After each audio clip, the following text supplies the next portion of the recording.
Okay, so I've been thinking of making this video for a while now, and the more I think about it, the more I'm starting to worry about it. What I'm talking about is something you guys probably already know of, which is the RB Battles Championship. It's an official Roblox event and is a fan favorite for many different Roblox players. And it's been about 4 to 5 months since Season 3 concluded as of creating this video. But there's something that's been bugging me for a while now after it concluded, and that's the question, what's next for RB Battles? Season 3 wasn't a perfect event, and I actually had quite a few things wrong about it. Now, I'm not going to ramble about this because I've already made a full video on this topic. Click the card on screen now to watch that video. And if you've already watched that video, you may be thinking to yourself, can't they just fix the things that you've addressed in that video? Well, no actually, and I have reasons as to why it can be. Before I talk about it, let me give you a rundown of what I'm talking about. Some of the problems from last season included the lore and the storyline they tried to integrate into the event, the disappearance of Russo through half the tournament videos, the hacker problem where hackers would leak the event early, and the lack of support from Roblox themselves. And now that I'm creating this video, I thought of some more stuff that worries me as well. So let's talk about it. So the first thing I wanted to touch on has to do with the YouTubers partaking in the event itself. Now, if you haven't watched the RB Battles final episodes to know the winners for all 3 seasons so far, I'll warn you that there are going to be spoilers because, obviously. There are about 16 different Roblox YouTubers that compete in each season, and out of all 3 seasons, with all of the contestants that have been featured in RB Battles so far, Tanker and Creekcraft are probably the most notable and important figures out of the event. Now, why am I bringing up these 2 people out of all the YouTubers that have been featured thus far? Well, these 2 people are the winners behind RB Battles, Creekcraft being the Season 1 champion and Tanker being the Season 2 and 3 champion. Creek has already participated in all 3 seasons of RB Battles that have taken place so far, and Tanker also won twice out of the 2 times that he's participated in. These 2 are already winners and are veterans of RB Battles, so my concern is whether or not they'll be in future RB Battles seasons. Creek might not make it to Season 4 just because of the amount of times he's already participated in RB Battles previously, and the fact that he's won before as well. Tanker won RB Battles 3 times in a row, so it might be a controversial decision to bring him back for RB Battles Season 4, because there are chances that he might win again. Now let's say these 2 YouTubers are removed, right? How much less interest might people have in RB Battles after that? These 2 YouTubers bring massive audiences to Roblox Battles and are the people who represent the event outside of being the main people who organize the event. These 2 are the YouTubers that people root for the most in the event.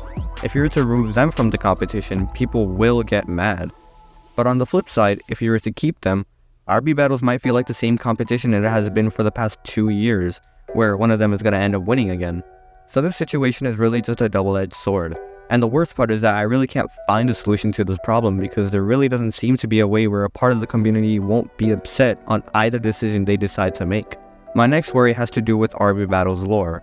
This has to do with JP and Russo's disappearance, and the big question of how JP created Russo as revealed near the ending of Season 3's final battle. How are they going to continue this lore? How are they going to answer all the questions for it? Personally, I don't see a direction that this lore is going in. To me, the story feels very vague and incomplete, and even after a whole season, I still don't know what's going on. And not to my surprise, most people don't even care. I don't think I've ever heard that many people talking about this lore or the story anyways, except for, when they want to beat the final battle, because that's the only time the lore really mattered in the duration of the entire event. They leave RB Battles once they get their items, so why bother to learn the story in the first place?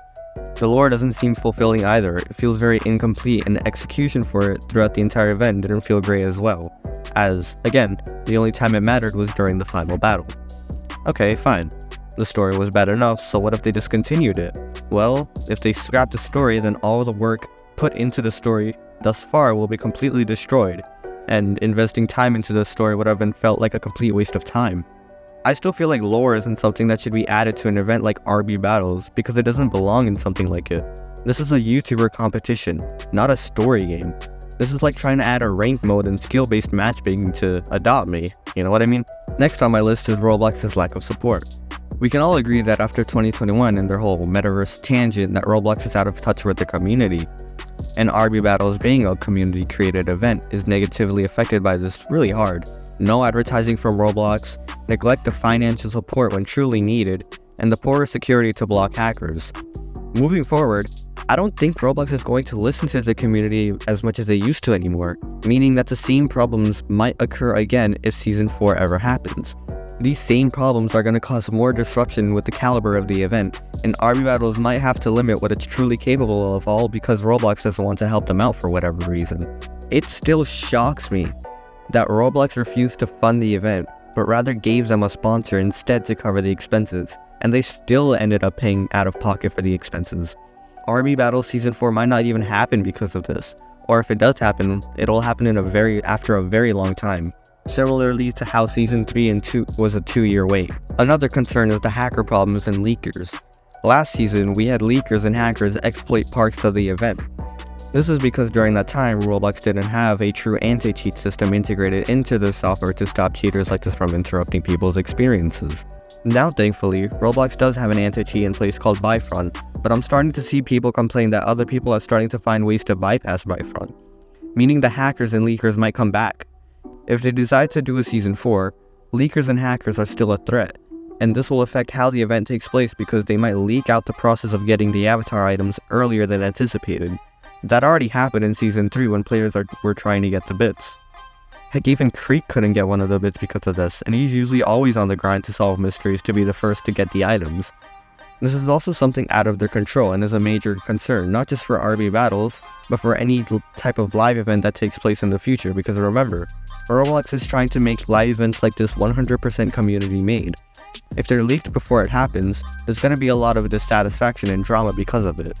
While I was making this video, RB Battles just created a whole text salad of a Twitter post related to Season 4 with information about when the next season might happen and their concerns. They talked about how they don't want to revert back to a Season 1 format where all they had were the YouTube videos and that's it. And how they're having a really hard time funding the event. And I think that's what we're talking about as well, which is the funding needed to make Season 4 of RB Battles possible. I'm going to read off a small excerpt from the tweet that they made. It says, "This might be a surprise for many of you, but despite sponsorships, channel revenue, and game earnings, the out-of-pocket expenses for producing RB Battles Championship Season 3 ended up outweighing the revenue we generated by a considerable amount. We aren't complaining, honestly. If we could go back, we wouldn't change a thing. But before we can venture into creating another season with similar or more production value than the previous season, we need to significantly improve the profitability of the RB Battles game studio. If we can build a more consistent business model with additional revenue streams, we can continue to confidently create high-scope community events such as RB Battles Championship events with greater sustainability. Paying for production of these events out of pocket simply isn't sustainable, and this unfortunately isn't something that a GoFundMe can solve." After this, they go over how they want brands to reach out to them for a sponsorship and how that can gain them the monetization that they need for the next season to happen. But what I'm thinking of is what I said previously. Why on earth is Roblox not taking responsibility for the biggest community event taking place on their own platform? Why on earth does RB Battles have to go out of their way to call on other brands outside of the original platform to find money to create an event Roblox could take care of themselves? They have the money. They have the resources. Roblox is a multi-billion-dollar company today. And I'm not the only one complaining about this. There are countless other people commenting on the tweet voicing the same thing I'm saying.